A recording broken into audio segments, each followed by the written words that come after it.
Hello guys and welcome to episode 2 of Grassroots to Giants. Back here with Norton Stockton Ancients. I've been a busy boy since the last time you saw us. Obviously we had an introduction to the club last time you were with us. We've had pre-season, we've had a lot of players to sign. We remember we only had one player when we first came in. Believe it or not, that player is no longer with us. We actually released him. But we have put together a squad. It's the best squad I could put together. With our reputation so low, we get a lot of players who do not want to sign for us. So we've got a lot of youth players. You can see I'm still working on bringing some others in to pack the squad out. But Lee Hasty, I don't think he was the player who was here. No, he wasn't. He was a goalkeeper. But we have released the one player who's here, and you can see that we have brought a lot of players in. I'm not going to go through them all individually because there is, like I say, there's about 18, 19 of them there. So we're not going to go through that. We'll go through them in time. But there is a look at the squad. You can see in terms of ability and potential, we've got some very, very good players. Lucas Gamblin's actually listed in the Media Dream 11 at centre back. 19-year-old there, left-footed. So he's playing on the left side of the defence. In terms of the tactics, it's going to be something that you are familiar with from the Minnows King save. It's a tactic that works very, very well for me in San Marino. This is the one that we're going to go with. We're going to go with the deep line playmaker. You can see Salmon here is not quite comfortable at wing back. He's actually can play midfield or right back. So I don't know why he can't play in the middle of the two, but we are training him to do that. In terms of the finances, we're well underneath the wage budget. I'd like it to stay that way. We've got £29 in the bank. Obviously down here in these lower leagues, it's going to be very, very hard for us to bring any money in. I did have a look into this as well, and I believe it's something to do with in the editor. I've had a quick look, and Norton, they're not actually listed as having an away kit in the editor. But because I've already started the save now, it's too late for me to change it. So we are just going to be stuck with this as an away kit, unless anybody else knows how to do it. I'm not good at these things. But the home kit will work. We are going to be able to change that sponsorship when we do get new sponsors, and that's something I will do. In terms of the facilities, stuff like that, I have actually got another skin which shows you what rating these are at. I believe it's out of 20, and all 4 of ours are at 1. That's just how poor a club we are, but we are going to change that hopefully with our non-league adventure. Pre-season was a bit of a mixed bag. You can see here we've only had 1 win, but we were still getting players in through the door. I believe on this 6-1 defeat by Ashington, we only had 1 player, which was the guy who was here at the start. I believe it's the goalkeeper. I can't see his name though because the skin doesn't work properly. Awesome, there he is, Josh Moody. Josh Moody, we have released him now. He's gone to Campion, who are, I believe, a division above us. Not sure. What it has done though for us is we have a quick look at the competitions. Northern League Division 2. In terms of the season preview, the players that we've brought in has put us now up to predicted to finish 2nd. You can see here we've got Lucas Gamblin and we've got Sonny Best. Sonny Best is an old favourite of these lower league saves. He's actually an inside forward on the left, or an inverted winger, but we're training him to play as a striker because we don't use wingers. Former Sunderland Academy player. It's somebody I've had in previous Football Managers in the lower league saves. 20-year-old. He's good at this level. He's got decent pace and acceleration. But the first game of today's season is going to be against Sunderland West End. We're away from home. Sunderland West End are predicted to finish 10th, so it should be a game that we do win. They do have a player up front called Morgan Dart. Again, somebody I'm familiar with from lower league saves. He's a very, very good striker for this level. He quite often finishes as the top scorer in the league. So he's one that we've got to be wary of. But that is going to be the game that we have today. Some of the team names down at this level are very, very good. You've got Towler Town. Obviously, these are all local places in the northeast. But there's a few down south. There's teams with paper mills in their teams. And you can see even ourselves, we've got Ancients in our teams. In our team's name. So yeah, first game of the season, Sunderland West End away. Carlsoap was lacking a little bit of fitness. He actually picked up an injury. You can see match fitness wise as well. Still a bit of a concern for us. It's going to take a little while for the players to gel. They are do seem to be familiar with the tactic though already, which is very, very good. Obviously Salmon's still learning that position. But the starting lineup for today, it gives us a chance to go through a couple of the signs as well. We have got Daniel Dixon in goal. Not too bad for this level. Not really any outstanding attributes, but again, not too bad for this level, the 33-year-old. We're going with Coyne as the right centre half, a 23-year-old. Again, not too bad for this level. He's got decent passing, poor vision, but good work rate. In terms of this level, as I said, not bad. Lucas Gamblin, we have had a look at already. Very, very good centre half with his 11 heading, 14 marking. He's just got good attributes for a centre half. Pace isn't too bad, but he's got good jump and reach and good natural fitness.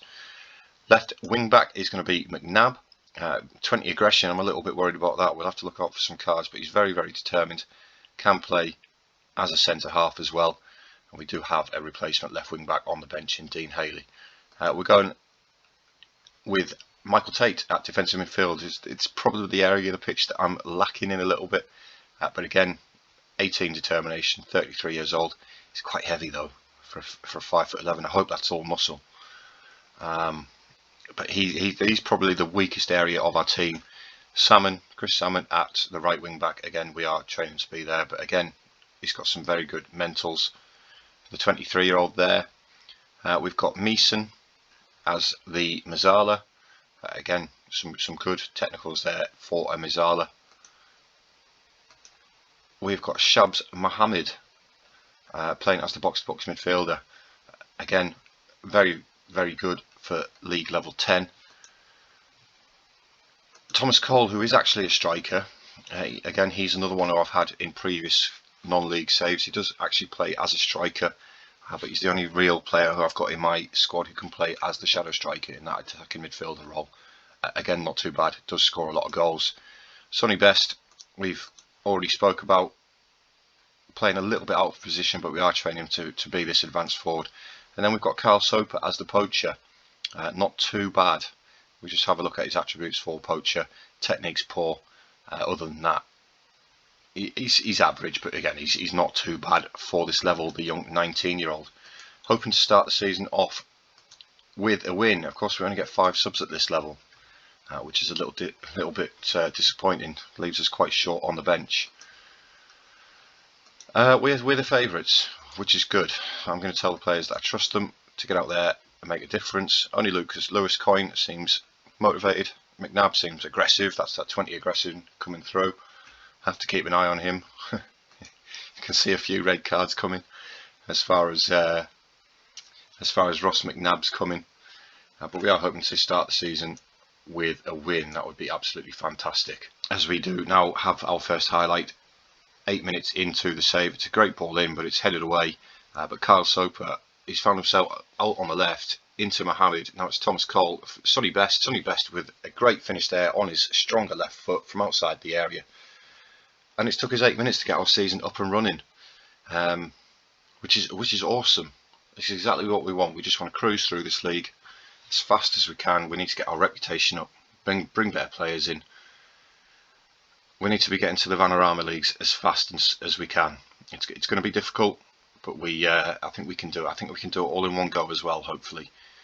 Can we extend our lead now? It's Meeson with his head there. Seth Meeson, great ball in from McNabb from the left. And with 14 minutes gone, we are now 2-0 up in cruise control. Absolutely fantastic play. We're not going to get the replay? No, I've got them turned off. That's why we're not getting them. Free kick on the edge of the area. Is it going to be Sonny Best? It is going to be Sonny Best to take the free kick. And he's rattled the crossbar. Great effort there by Sonny Best. A little bit unfortunate not to put us 3-0 up. McNabb gives the ball away to Armstrong, Campbell, Mason. You've got no idea how much of a relief it is to actually be able to save some of these names. If you've seen the San Marino save in Minos to Kings, some of the names that you've got to pronounce in that, it's absolutely unreal. Campbell with an effort outside the area, but it's gone harmlessly over. Yeah, some of the names that you've got to try and pronounce, it's very, very difficult. You make a fool of yourself, but we've got some nice English names now. As McNabb plays it forward towards Soper, but it's Cole, Mohammed. Is he going to look for McNabb? No, he's going to lose the ball to Fowler. Fowler now sets Armstrong away. Can Dixon produce a save? He can't. James Armstrong gets Sunderland West End back into the game. Poor defending there, and poor goalkeeping as well from Dixon. Maybe playing with just the two centre halves in the defensive line is a little bit of an issue. It might be a case that we have to drop the wing backs back into a more natural full back position. But let's not let them get a second one now. Salmon heads it away. Only it's now Moncourt bringing it forward. It's a great ball forward down the line to Graydon, and it's Morgan Dart. I said before the game started that Morgan Dart is one to watch out for, but it's a great save by Dixon, who rolls it out to Coyne, looking to get us on the front foot now, but it's won back by Forster. Now it's Moncourt again, up the line towards Graydon. Graydon is going to get the ball in. He is. It's towards Campbell, and Campbell gets his head on it, and Sunderland West End have drawn level in the 34th minute. We've blown a 2-goal lead. That's disappointing. Sunderland West End are actually the better team at the minute. We've still got a lot of gelling to do as a team. They're all new players, and I can see the start of the season being difficult, but we'll do our best. I'm going to tell them I'm disappointed because we are the favourites. Right in front of our travelling 12 fans, come all the way up from Stockton. Corner now, Sonny Best whips it in. It's headed away by Graydon. Sonny Best is going to get the ball again though. Can he get it back into the box? It's Coyne instead, the centre half. Now Mohammed with a long range effort, and Lunga there just sort of lets the ball hit him, but it has gone out for a corner on the left hand side, which is going to be taken by Soper. It's a good corner away again, but it's headed away by Anthony. We need to really capitalise on those set pieces. Into the 53rd minute, and we have got another highlight where we've just given the ball straight to them, but they've given it straight back, and now it's Tate. Tom Cole outright to Salmon. Can Salmon produce some magic for us? No, it's gone with Meeson instead. Now it's Tate to Mohammed. Meeson back out to Salmon. Can Salmon get the ball into the box? He can. It's towards Soper, and Soper gets his head on the ball. Kyle Soper there with his first goal for the club. Great header, and he's put Norton back into the lead. Absolutely fantastic. We do passing the ball around well again. Why am I not getting the rate? Oh. Silly me. Silly me.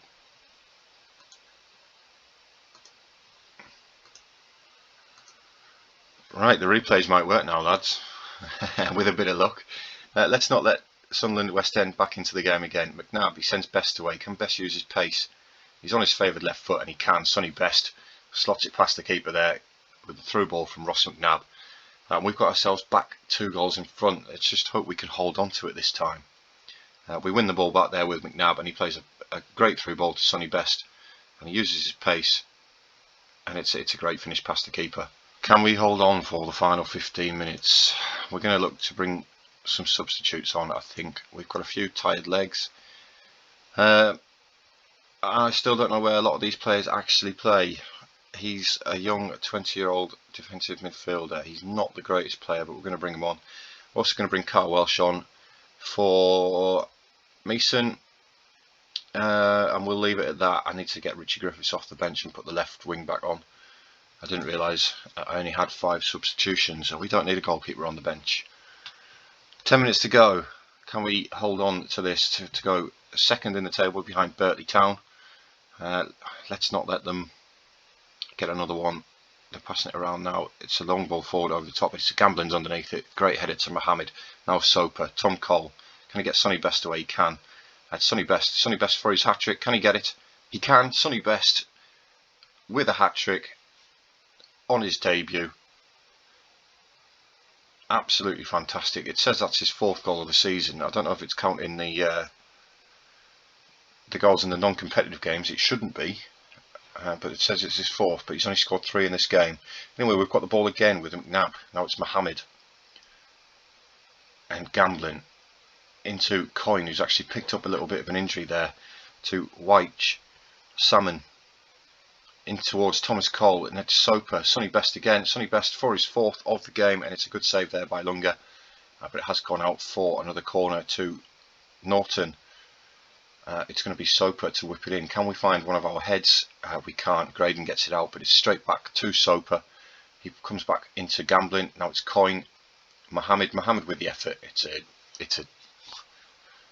He skied it. Let's put it that way. He skied it. Straight into another highlight now with Anthony at Sunderland West End on the attack again. He's in towards Armstrong, and Armstrong gets his head to the ball, and we conceded 3. That's disappointing. Was that his hat-trick? Was that Armstrong's 3rd goal of the game? It's poor defending here with these 2 defenders around him. Who went up for the header with him there? Salmon. Was that his 3rd? No, it wasn't. That was his 2nd. Yeah, it was his 2nd. It was Campbell who got the other one. But anyway, a 5-3 win away from home. Not the most convincing performance, I have to say, in terms of XG. Sunderland were the better team, but we have come away with the points, which is great. That should leave us 2nd in the league, I believe. It does, behind Birtley Town on goal difference. We've also got Carlisle City, Durham City, Towler Town. Well, there's a few teams there who won. Eschwinning down at the bottom. But not too bad. We'll get a 2nd game in this episode in, I believe. We will come for the game against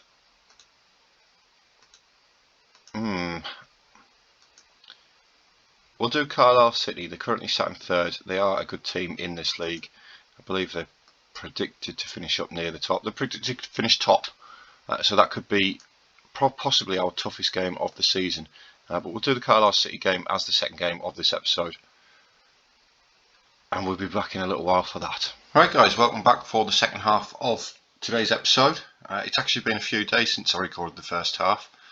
As I mentioned in episode 1, I'm recording this in advance.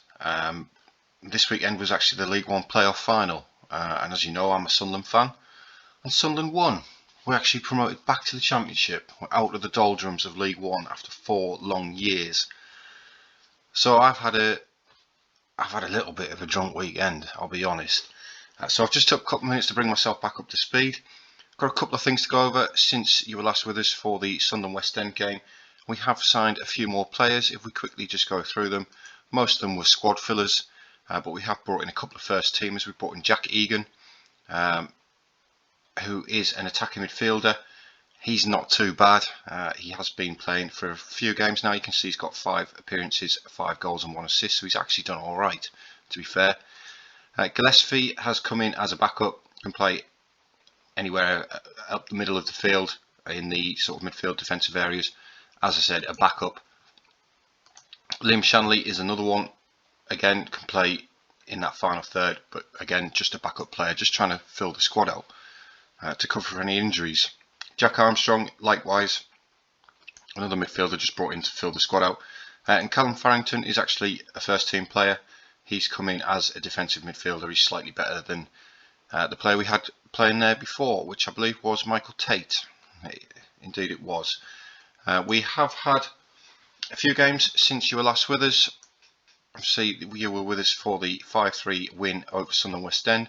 We'll quickly go through them. So the first game was a home draw against Willington. Their goal came early on in the game from a corner, a bit of a scramble at the back, but we managed to get back into the game in the 69th minute. Ball over the top to Egan, who feeds it through for Soper, and he just slots it past the keeper there. The keeper really should have come and claimed that.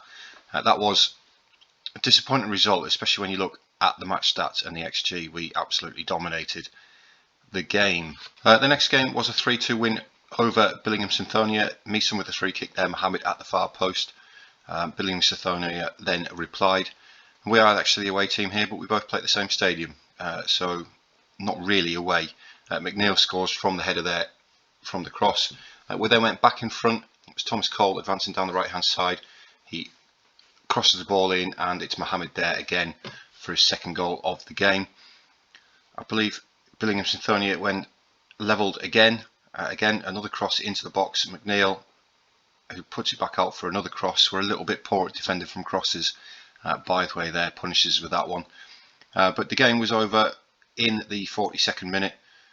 The second half was very, very quiet, but again, it's another cross, and Thomas Cole there, who has been playing, mixing up between that shadow striker and advanced forward role, getting on the end of it. Again, it's another game where we were very, very dominant. We're just not very good defensively. We're a little bit poor. And again, into the next game with Bedlington Terriers, those defensive frailties showed through again. We did concede. Egan this time with an absolute screamer from about 35 yards. He's done that a couple of times for us. But they got themselves back into the game. Another cross into the box, which was put away by Nellis.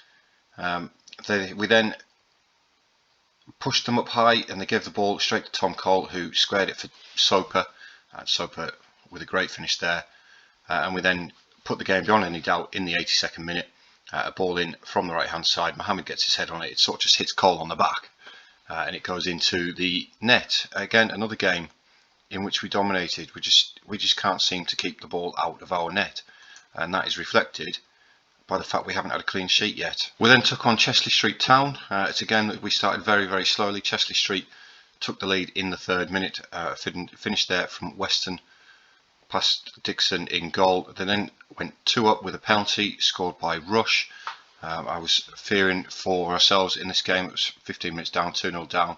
But we then pulled one back. It was Tom Cole with Jeffs and a ball into Egan, who's started his life at Norton in spectacular fashion. We then, a couple of minutes later, got ourselves level. Egan again with the finish. I believe I actually changed the system in this one. I dropped the wing backs a little bit deeper. I went more into that diamond formation that we had. But Coyne getting himself on the end of that one at the far post with a header. The great ball in from Mason to put us in front. And then we sealed the deal in the 87th minute. Great through ball. Soper gets himself on the end of it. And great finish on his left foot. It was another one of those games where we were very, very dominant. The XG against us, though, was quite high. Obviously, the penalty inflates that, but you can see just how slowly we started the game, and we didn't really get into the game until the second half. We then had a home 3-1 win against Blythe Town.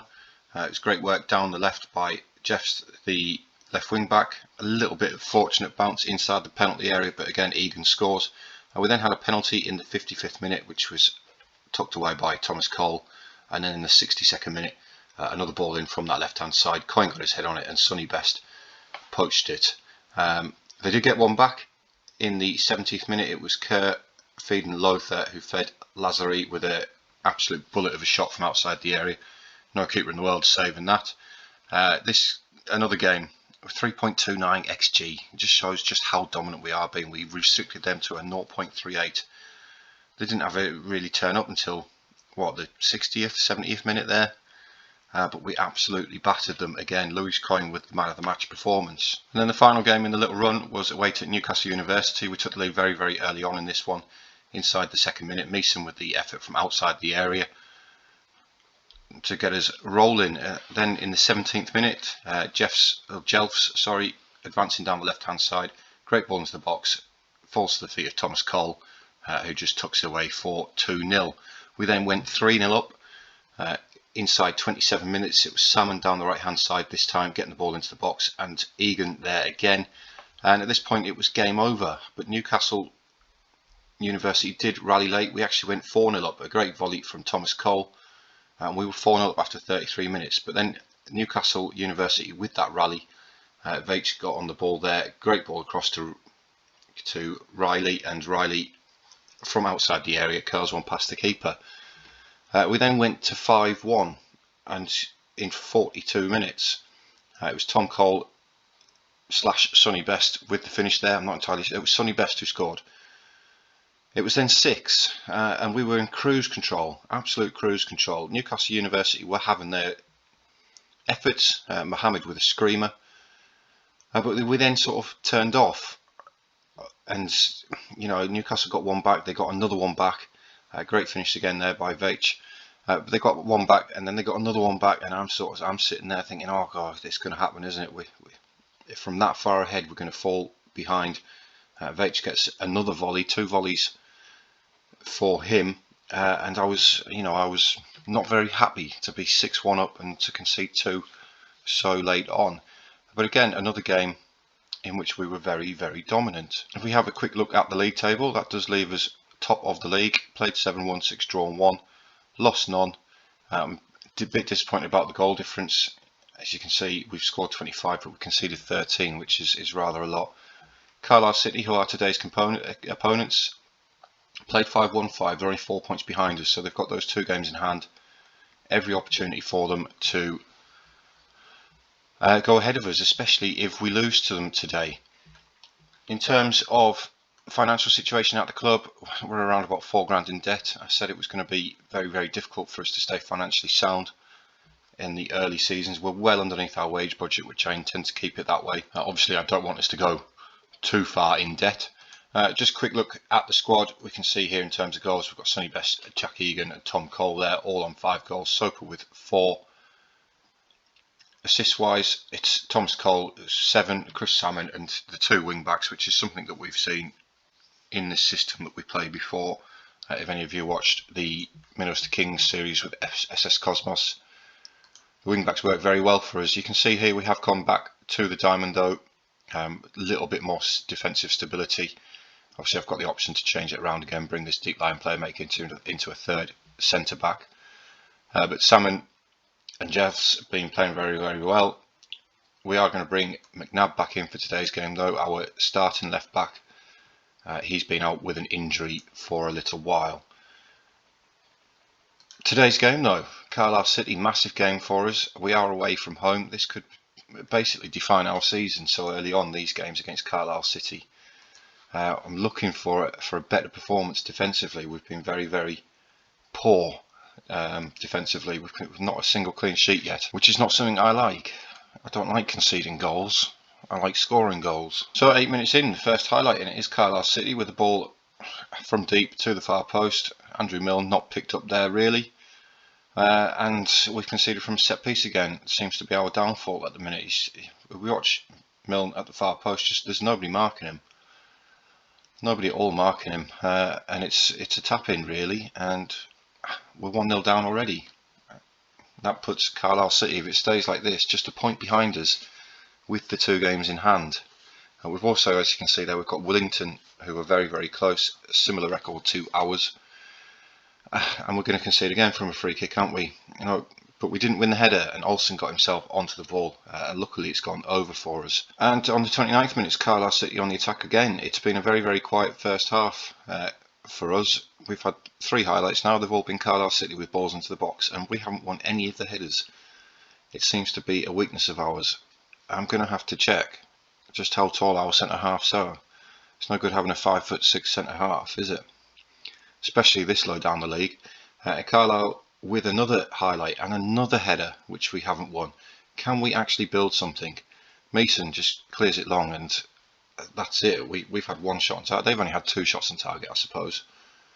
But we're just not winning these headers, and it's worrying. It's very, very worrying.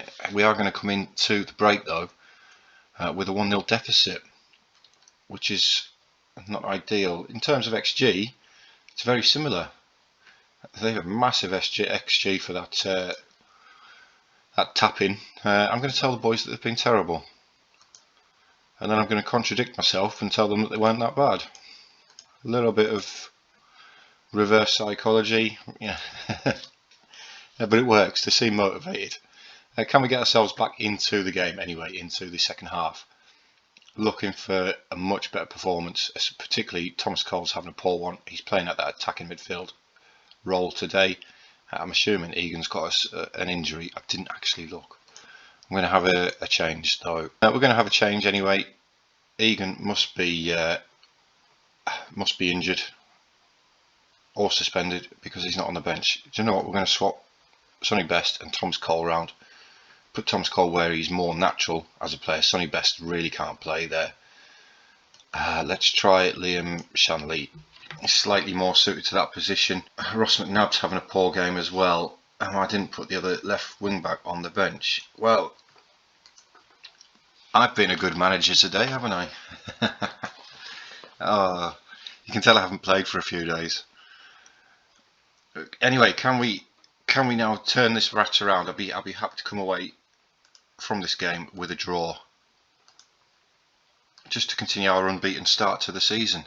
We do finally have our first highlight in the 65th minute. Can we do something? It's gambling, bringing the ball out of defence. Is he going to look for the wing backs? He is. He's going to look for McNabb. McNabb, can he turn his man? He can.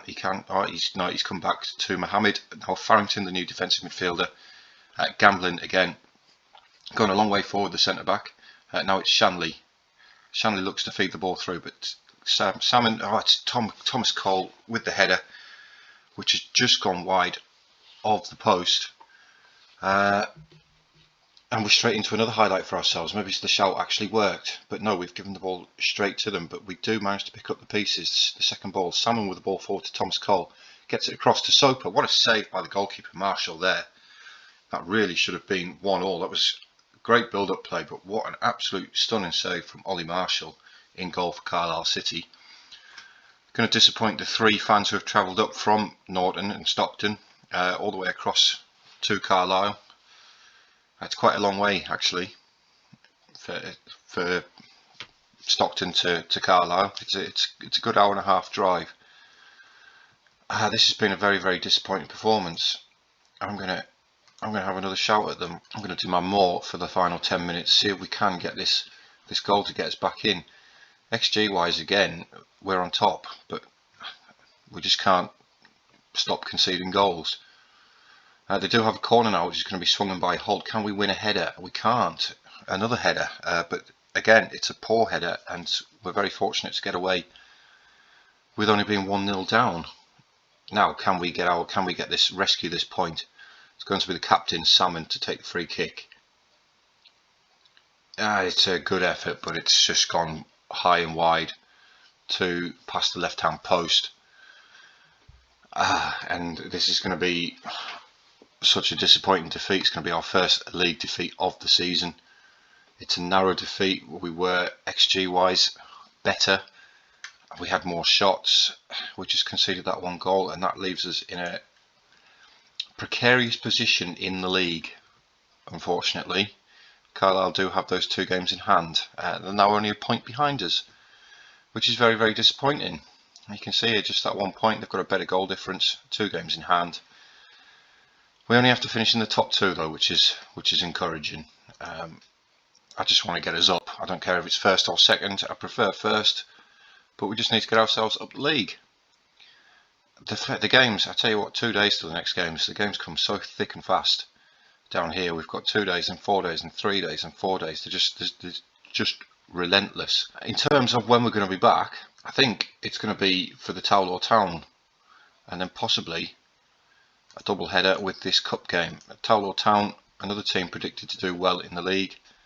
When the league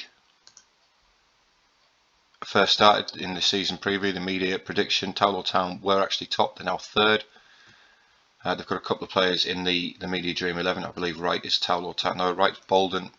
Matty Robson, the 36-year-old, is Towler Town. Yeah, I think we'll do that. I think we'll do Towler Town, and then we'll do the first round of the Northern League Cup, and that will be the next episode. Hopefully we can recover from this loss. But thank you very much for watching, guys. As always, I've been Ding. I hope you're enjoying what you're seeing so far. I hope you're enjoying a little insight into my life with Norton and Stockton Ancients. As I've said in episode 1, they're a team who, basically my parents' house, and this picture is here. So yeah, thanks for watching. If you like what you're seeing, please feel free to subscribe so you can keep up to date with any future content. Hit that like button as well. It helps the YouTube algorithm massively. Thanks for watching, guys, and I'll see you all next time.